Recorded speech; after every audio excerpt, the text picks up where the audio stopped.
Hello and welcome back to this lecture series for health science majors going into biophysics as part of their prerequisite programs. This video will cover introductory thermodynamics, some food chemistry, and finally diffusion and osmosis. Thermochemistry and thermodynamics is the science of how energy flows within a system. And three common parameters that are discussed in a variety of thermo classes include enthalpy, Gibbs free energy, and entropy. All three are thermodynamic parameters, but they're not the only ones.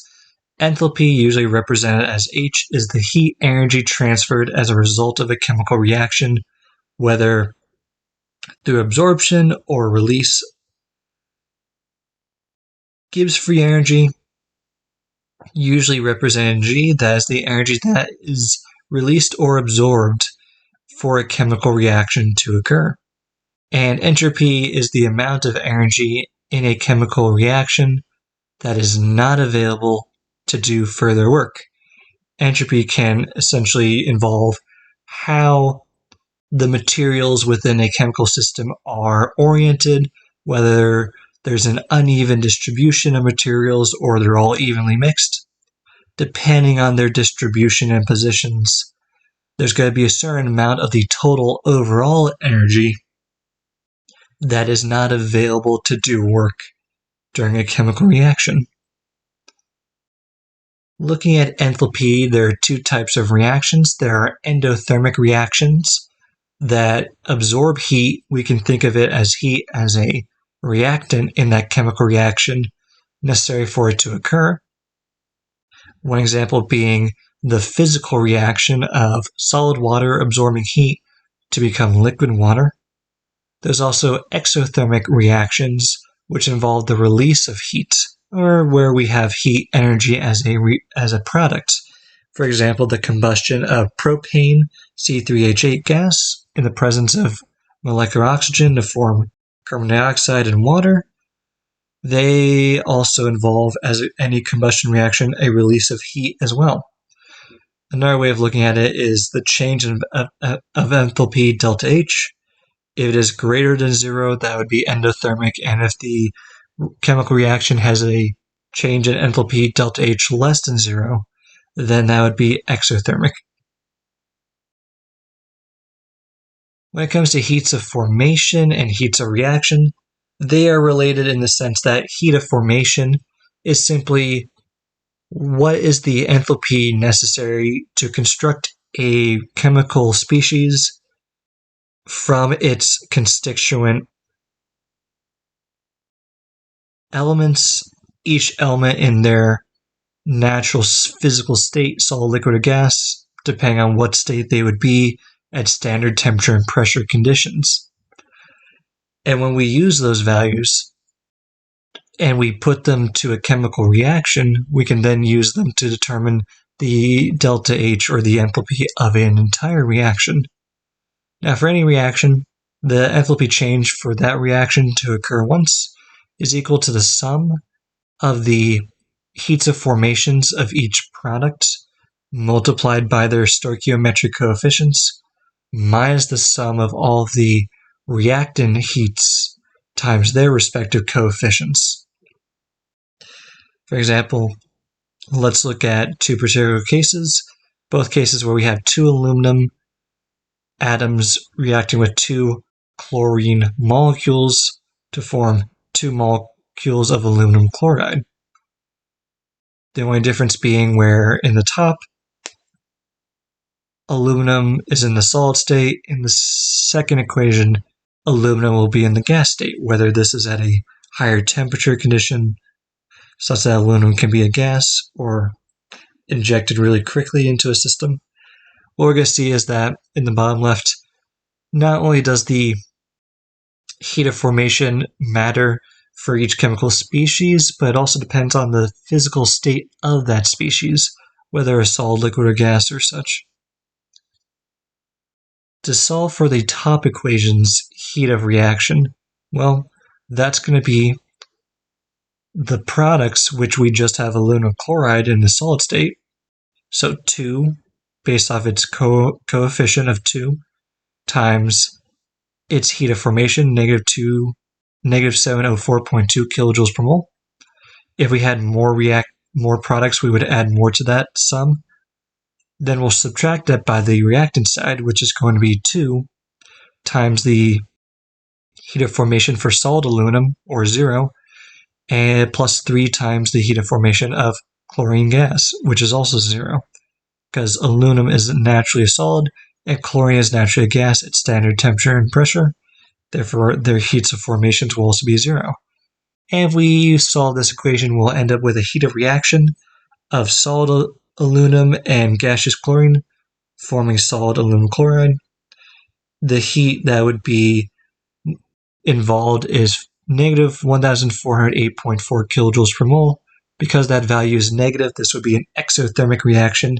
In other words, that is the heat energy that is released into the surrounding environments once that chemical reaction occurs.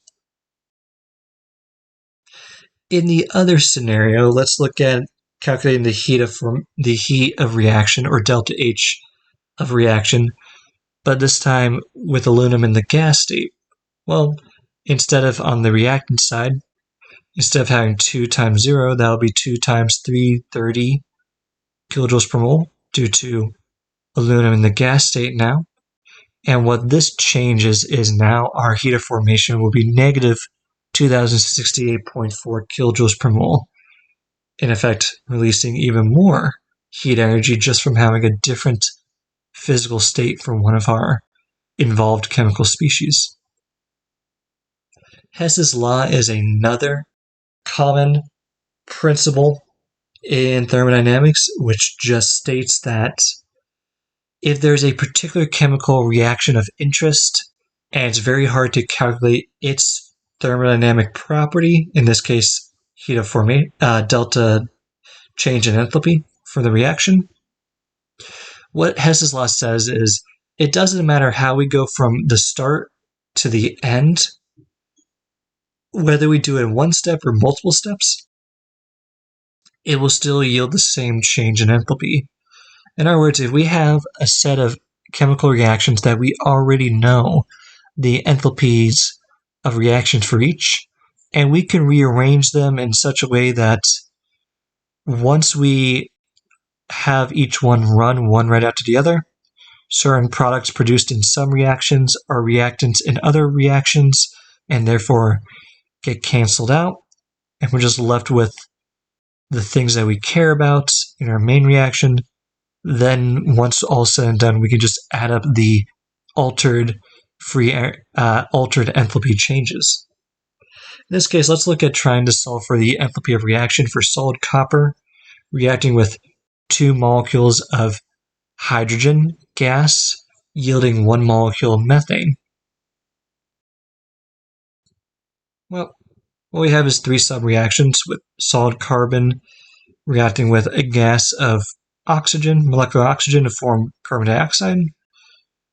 What we have is hydrogen gas and half a mole of O2 reacting with H2O, and methane reacting with 2 molecules of O2 to form carbon dioxide gas and 2 molecules of water.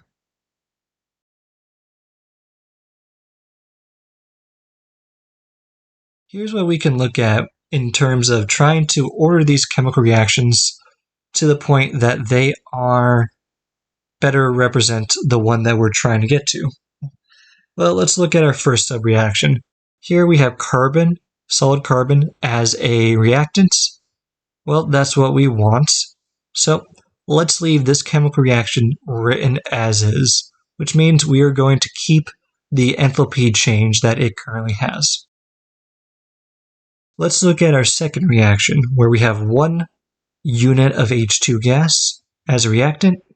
We want H2 gas as a reactant, but we want 2 moles of that, or we want 2 units of that. What we can do to that is multiply this entire equation by 2. So 2 moles of H2 gas reacting with 1 unit of O2 gas to form 2 units of H2O liquid. If you multiply a subreaction by some number, we'll just multiply its enthalpy by that number as well, so 2 times negative 285.8. For our last reaction, we have methane gas as a reactant, but we want it as a product. So let's simply just write this equation backwards, switching the products and reactants. And once we do that, we'll just switch the sign of the free energy change because we're running that reaction in the reverse direction. So here is what we've all done. We've kept one reaction the same and have not altered its enthalpy. We have multiplied one subreaction by some number, in this case 2. Therefore, we altered its enthalpy and multiplied it by the same number 2 as well. And then by taking one of our known reactions and running it backwards, flipping the direction, we flipped the sign, in this case from negative to positive. Though, if it was positive, we would just switch it to negative. Now then, if we were to run each of these reactions one right after the other, what we're going to see is we have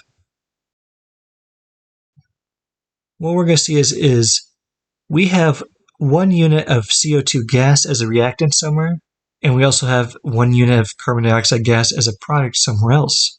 So effectively, their concentration is not going to change because once one is produced, one is used up, vice versa.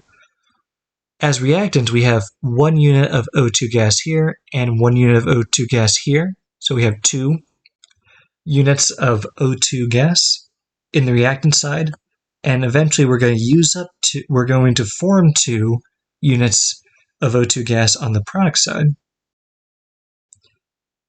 Somewhere we have 2 units of H2O liquid as a reactant, and somewhere we have 2 units of H2O liquid as a product. So in the grand scheme of things, once we cancel out everything that shows up on both sides of the arrow, either as a reactant somewhere or a product somewhere else, what we're left with is solid carbon as a reactant, 2 units of H2 gas as a reactant, and 1 unit of methane gas as a product, which is effectively the reaction we're trying to get to. In order to get this reaction, we did it in 3 steps. But that's just as valid as if we did this reaction in one single step. Hess's law just says that after we get to this situation, the total enthalpy of our main reaction can be that of our sub-reactions added up together. So delta H of this reaction would just be negative 393.5 plus negative 571.6 plus positive 890.3 kilojoules per mole, or in total, negative 74.8 kilojoules per mole. Another thing that we're going to see when it comes to thermodynamic properties, one example is a heating curve or phase change diagram for enthalpy. Essentially, what happens as we add more heat energy to some substance? Well, we're going to have some regions where as we're adding heat energy, temperature is increasing, and then there are going to be some regions where as we add more heat energy, temperature does not increase for a time, and then starts increasing again, plateaus again, and then increases again. Here are some valuable regions. Our first sloped area, where as we're adding energy, the temperature is increasing, that is at the region where our substance is a solid. And as we're adding more temperature, it still remains a solid until it gets to the first plateau, which deals with the heat of fusion. The temperature at this plateau would be the melting points of our material, also known as our freezing point if we were to go in the reverse direction. As we're adding heat and that causes a change in temperature, we're essentially increasing the kinetic energy of our system. But once we get to a point where adding more heat does not lead to a change in temperature, instead what we're doing is leading to a change in potential energy, going from the solid region to this liquid region. This plateau involves heating every solid component, every solid atom, or every molecule of our material that's in the solid phase, and giving it enough energy to change them all into the liquid phase. Therefore, once we've added enough heat to be at this point, our entire material is in the liquid phase, and as we start adding more heat energy, the temperature increases accordingly. This region right here deals with the liquid phase of our material. And as we're adding more heat energy, the kinetic energy of our system is increasing until we get to another plateau where more heat energy does not lead to an increase in temperature. This region, or this plateau, has to deal with the heat of vaporization, and this temperature is correlated to the boiling point of our substance if we're going from a liquid to a gas, or the reverse, going from a gas to a liquid. We would also call this point the point of condensation. Essentially, as we're adding more heat during the heat of vaporization portion, we're converting every part of our system which was in the liquid phase now into the gas phase, and that takes a substantial change in energy to do so. Then finally, once we start adding more energy, heat energy, and it results in another increase in temperature, this region has to deal with our substance now being in the gas phase. We can take away energy, and we would still follow this curve, but in reverse. But just know, if there's an upward slope, whereas more heat energy involves a change in temperature, that's changing the kinetic energy of our system. And these two plateaus deal with a change in potential energy of our system as we add more heat energy. And effectively, calorimetry is just measuring the heat as we heat up a certain mass of our material, which depends on some specific heat capacity constant for that material, times the change in temperature it occurs. We use this formula only for ranges of temperatures where there is no phase change, i.e., our material stays a solid during the entire temperature increase, or a liquid or a gas. For regions where we're trying to calculate Q, the heat or latency heating, where there's only a change in potential energy, we would need the mass of our material times its latency heat, either its heat of fusion, usually represented delta H FUS, between solid and liquid phases, or the plateau between liquids and gases, which would be delta H of vaporization. Some more units. Q has to do with heat energy, M is with mass in grams, and delta T, temperature, is in the final temperature minus the initial temperature. The heat capacity, C, depends on the type of material and also depends on the phase of that material, whether it's solid, liquid, or gas, and is in units of joules per gram degree Celsius. The units of energy, mass, and temperature. Using these, let's look at some different sample problems and calculate the calorimetry, or the heat necessary or absorbed in these particular reactions. For the first one, determine the heat energy Q needed to raise the temperature of liquid water, 5 grams of it, from an initial temperature of 2 degrees to a final temperature of 50 degrees. Note that the specific heat capacity for liquid water is 4.184 joules per gram degree Celsius. So we're going from 2 to 50 degrees. What we see here in our chart is between 0 and 100 degrees Celsius, we are only in the liquid phase. So between 2 to 50, we are not going to have a change of phase. We are in the liquid phase. So we just use our equation Q equals mc delta T, which would be 5 grams times 4.184, because we're in liquid water phase, times the change in temperature, 50 degrees being the final, and 2 degrees being the initial. What this ends up getting us is a Q, or heat, of 1004.16 joules, which if we divide that by 1,000, that's approximately 1 kilojoule of heat that was absorbed to raise the temperature of 5 grams of water from 2 to 50 degrees. Our second sample question, after the addition of 400 joules of heat, what would the final temperature of 10 grams of liquid water be if the initial temperature was 5 degrees Celsius? Well, here we're going to assume that we are staying in the same phase. Therefore, we're again going to use Q equals mc delta T. We'll plug in 400 joules of energy for Q, 10 grams for the mass. Since we're in liquid water, the specific heat capacity is 4.184 joules per gram degree Celsius times T final minus our initial temperature of 5 degrees Celsius. Rearranging to solve for the final temperature, that would be Q over mc plus Ti. And once we plug in everything correctly, we'll see that the final temperature, after we add 400 joules to 10 grams of liquid water, that is initially at 5 degrees Celsius, it will be risen up to 14.56 degrees Celsius. The third question, how much heat is needed to convert 10 grams of solid ice to liquid water if we're at T equals 0 degrees? Well, here we're not trying to raise its temperature, we're trying to change its phase. So in this case, our equation is going to be Q equals mH.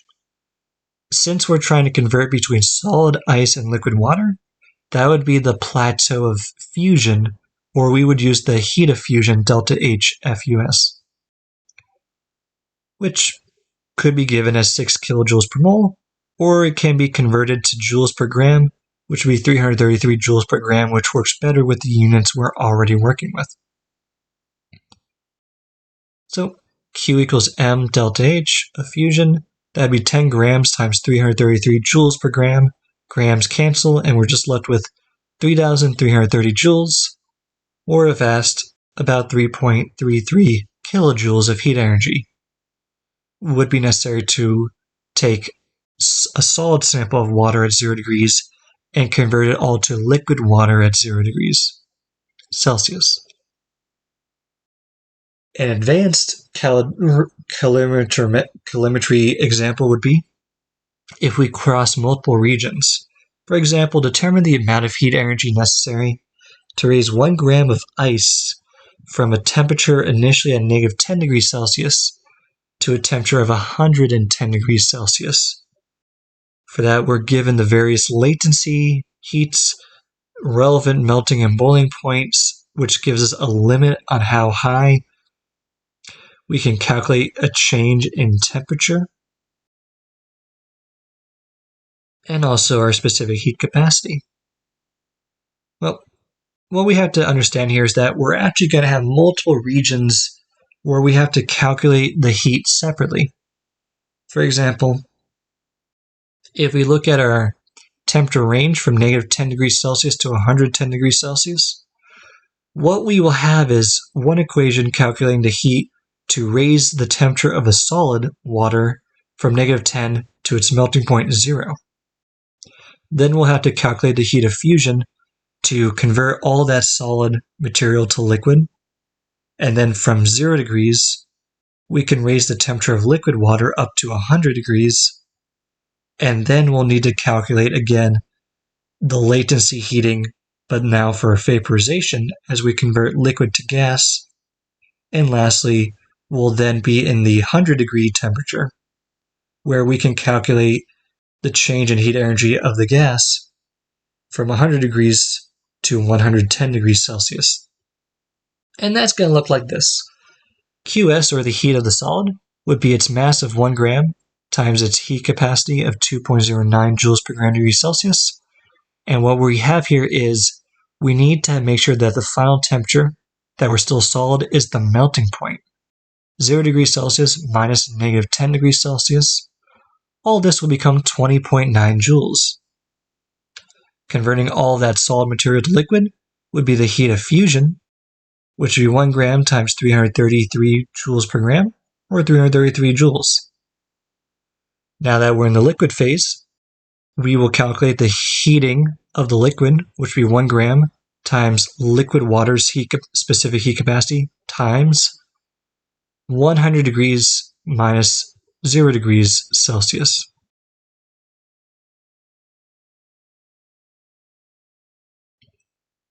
And we need to make sure that we only have the temperature range of 100 degrees Celsius minus 0 degrees Celsius, because that's the only range that we're still liquid. And then that ends up being 418.4 joules. Since we're going to go through the entire vaporization plateau, the heat that it will take to convert all the liquid water to gaseous water vapor, that would be 1 gram times 2265 joules per gram, or 2,265 joules. And then the heat of a gas to raise it to the final temperature, that would be 1 gram times 203 joules per gram degree Celsius, times, we're currently at 100 degrees Celsius, we're going to end it at 110. That will eventually lead to 20.3 joules.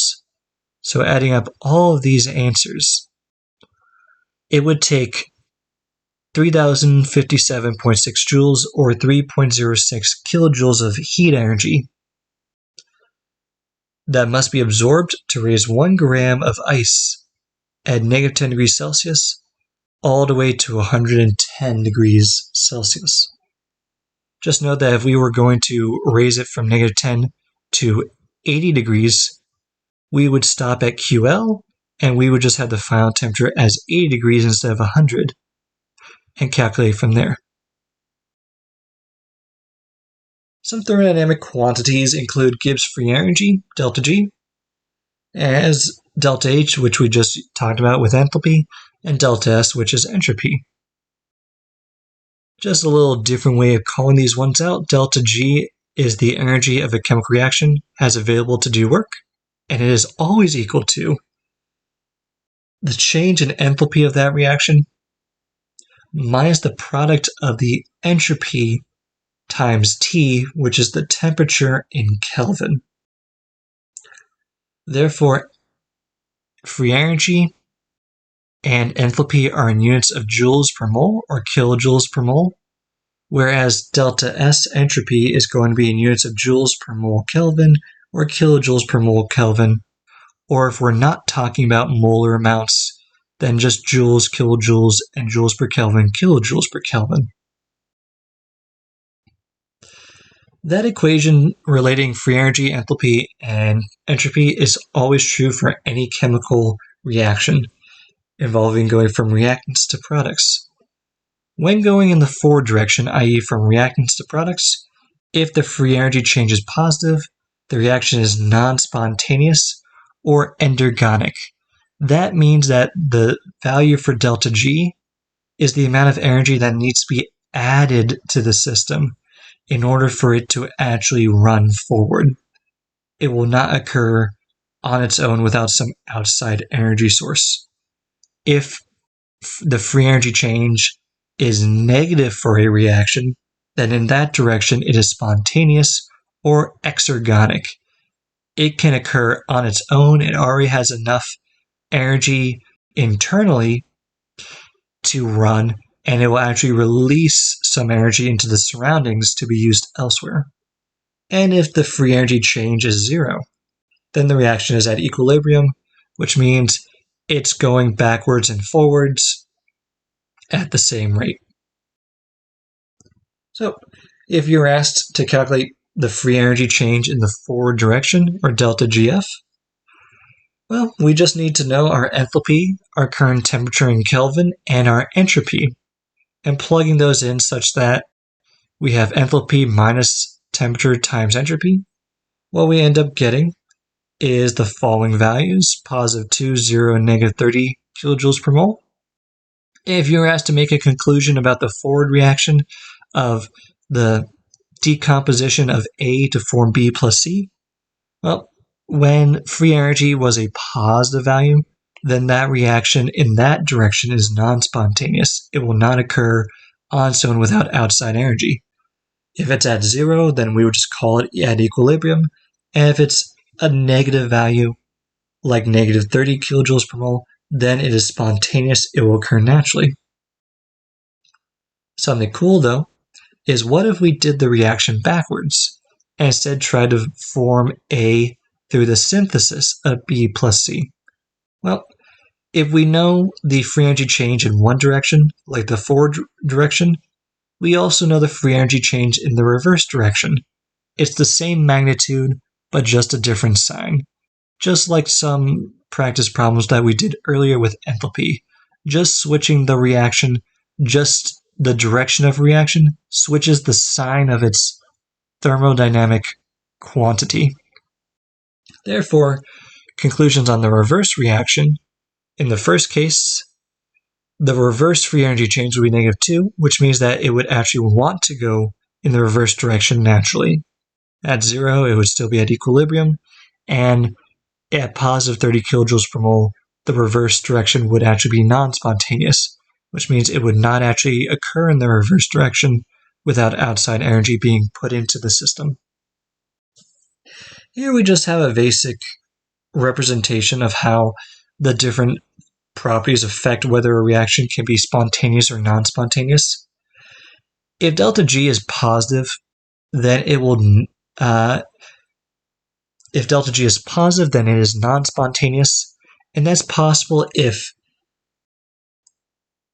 we have a system where enthalpy is positive and entropy is negative, then free energy change will always be positive for all temperatures. If we have a situation where enthalpy is negative and entropy is positive, then that reaction is spontaneous for all temperatures. Because Kelvin can never become a negative value, it can only go from 0 to above. However, if we have a situation where the absolute value of enthalpy is greater than the absolute value of T times entropy, then that reaction's direction, whether spontaneous or non-spontaneous, is enthalpy driven, primarily determined by the enthalpy input. However, if entropy is far less than the product of temperature and entropy, then the reaction is entropy driven, or determined by entropy.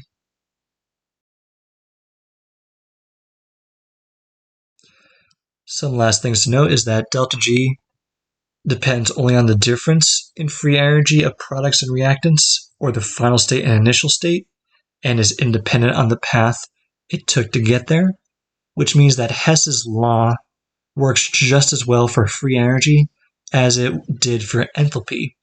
If instead of using the delta H values, if we had the delta G values for subreactions, we could add all those up to find the enthalpy, the free energy change for some core reaction.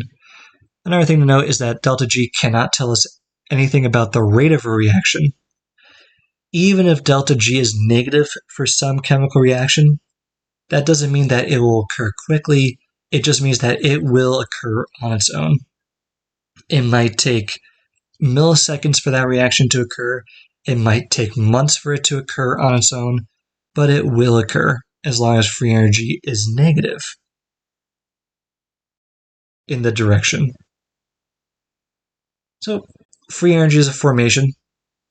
Determine the standard free energy change, delta G naught, at 1 bar of pressure and 26.85 degrees Celsius for the following reaction. We have ammonium nitrate in the solid state breaking down into ammonium ion and nitrate ion in the aqueous states. Our important equations are standard enthalpy change, delta H naught, is equal to the sum of the enthalpies of formation for the products times their coefficients in the balanced chemical equation minus the enthalpies of formations of the reactants. This is just like what we did for heat of reaction earlier for enthalpy. And it's a very similar story when it comes to the overall entropy of reaction, where we would take the entropies of the products minus the entropies of the reactants times their stoichiometric coefficients.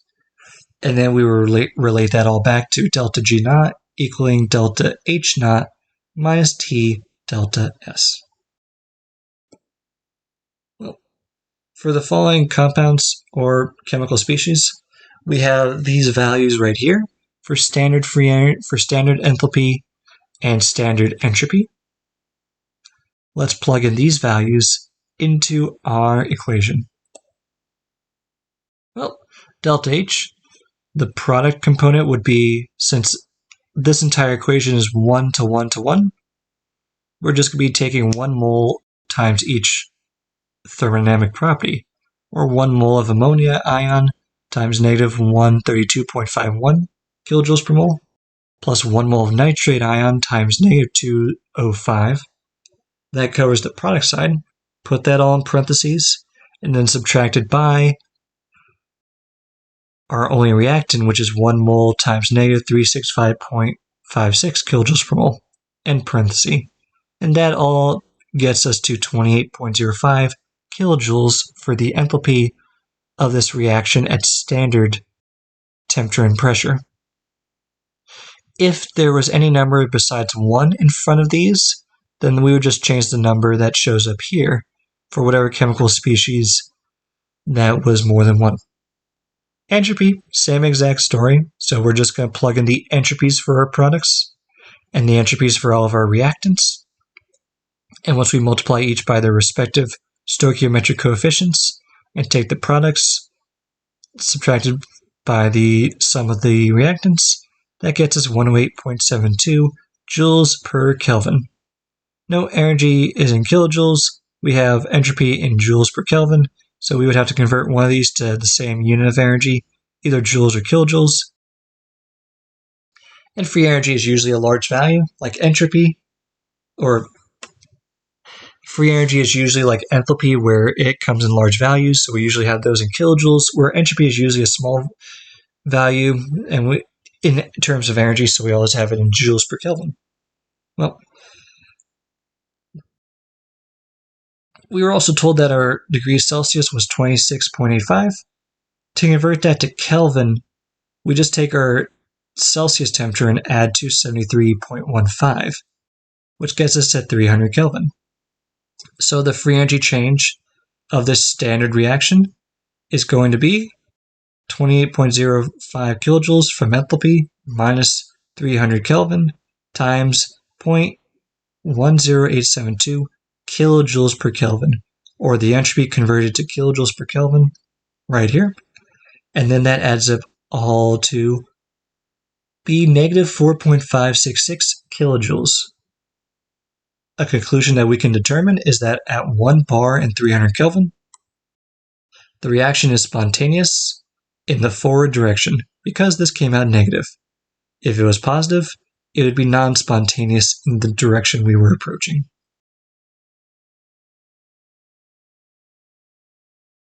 Applying Hess's law, what should be noted is that anything that we used for enthalpy, it applies just the same for it applies for all other thermodynamic properties as well, because they're all called state functions.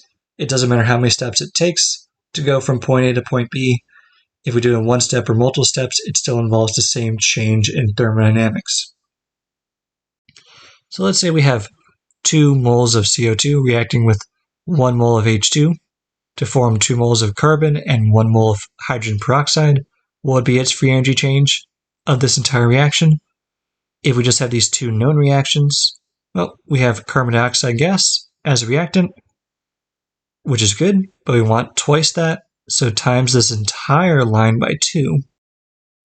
And for peroxide, well, we want that as a product, and it's currently as a reactant. Let's flip it around, and then flip the sign on delta G. So, simple enough. Multiplying the first reaction by 2 gives us 2 moles of CO2 gas, yielding 2 moles of carbon, solid, and 1 mole of O2 gas.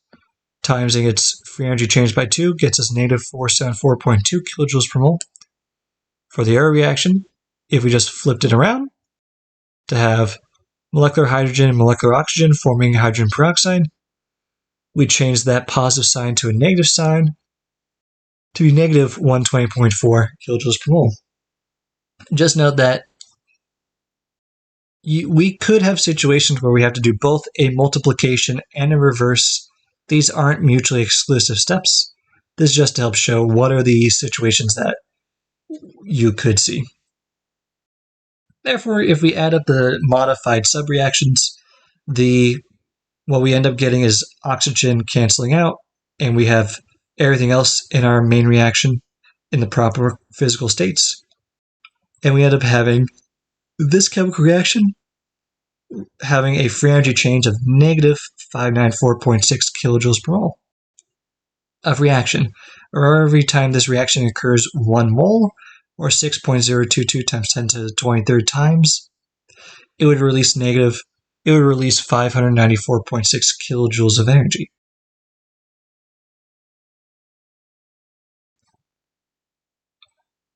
Now, let's look at some food chemistry real quickly. Food chemistry units have to deal with the amount of mass of sample we have. And when it comes to food chemistry, we're interested in the macronutrients of carbohydrates, proteins, and fats.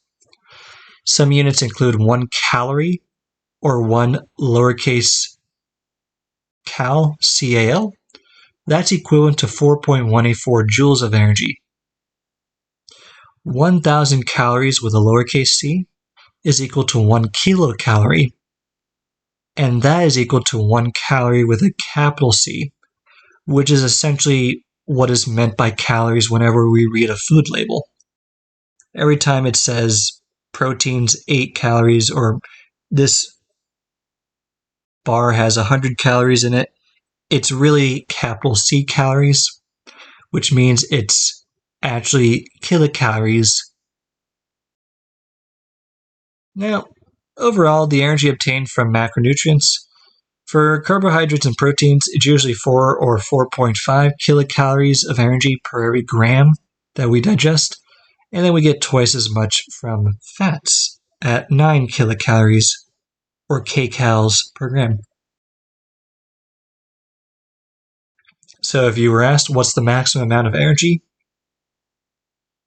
what maximum amount of energy may be obtained from the digestion of a sample containing 4 grams of carbs, 3.2 grams of protein, and 13.2 grams of fats? Well, let's just take our carb amount and take the mass that we have of that multiplied by our relationship, which is 4.5 kilocalories per gram. 4 times 4.5 gives us 18 kilocalories of energy just from the carb component. From the protein component, we would take 3.2 grams times 4.5 kilocalories per gram, equaling 14.4 kilocalories. And then for the fats, we would take 13.2 grams times 9 kilocalories per gram to get 118.8 kilocalories of energy. So the total amount of energy that might theoretically be possible to gain from the complete digestion of this material, of this particular sample, would be 151.2 kilocalories, or the prior steps all added together.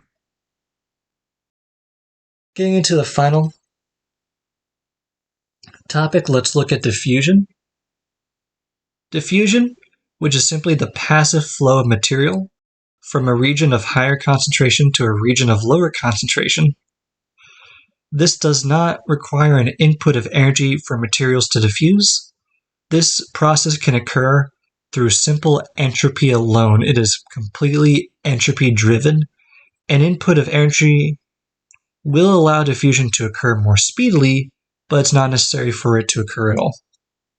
For example, if we just compare 2 processes, diffusion and osmosis, diffusion is simply just taking some material. For example, let's say we have a sugar cube and we drop it in water.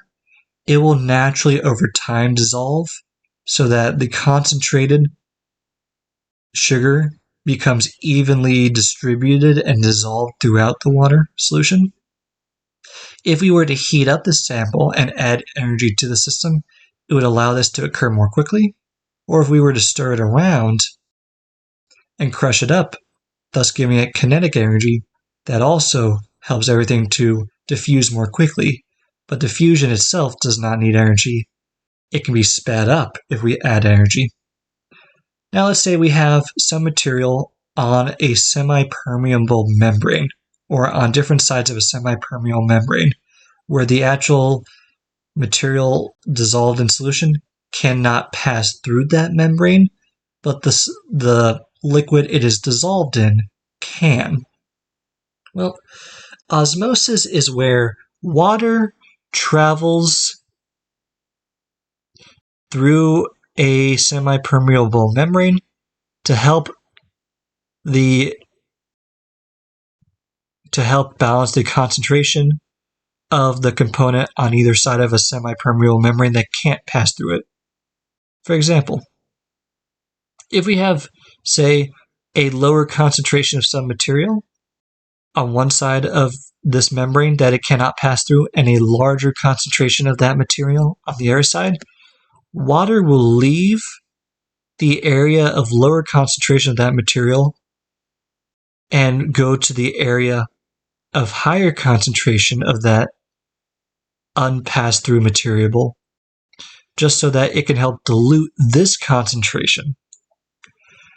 Or we can think of as water is less concentrated over here than it is over here. So water will travel to help dilute the more concentrated side. And as we can see, the water level is lower on this side than this side, but the effective concentration is the same on both sides relative to how much of each component is dissolved per milliliter of water. The left side would just be for osmosis, which is specifically diffusion when there's a semi-permeable membrane blocking certain materials.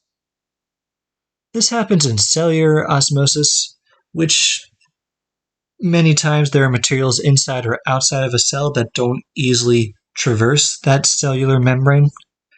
And let's say we have a material where it is very concentrated outside of the cell.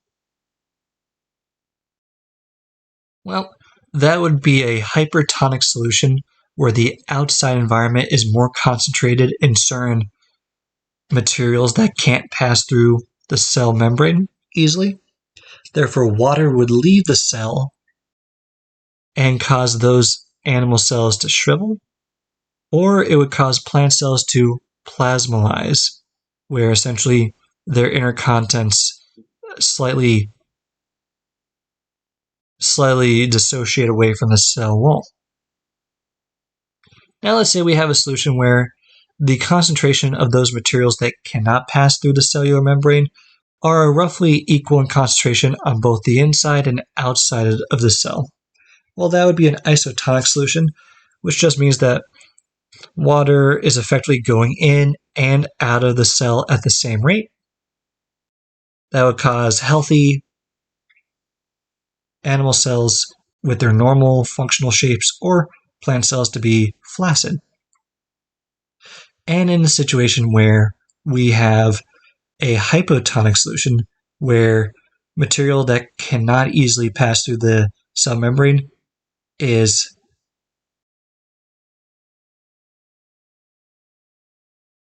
very concentrated inside the cell and sparsely concentrated outside the cell, water will want to dilute the area that's more concentrated and therefore travel inside the cell. Animal cells typically can experience a point where they burst open because they fill up with so much fluid and are lysed. Or in plant cells, they have a little bit more ability to survive because of their cell wall, giving them firm structure and allowing them to be turgid. In any case, that little bit concludes our lesson into some thermodynamic properties, some food chemistry, and some osmosis, which is common throughout the body and all connected together. Just after the 49.5-minute mark, as always, likes and subscribes are not necessary, but they are fun, and perhaps this channel will actually get bigger someday. In any case, thank you all for sticking around, and honestly, peace.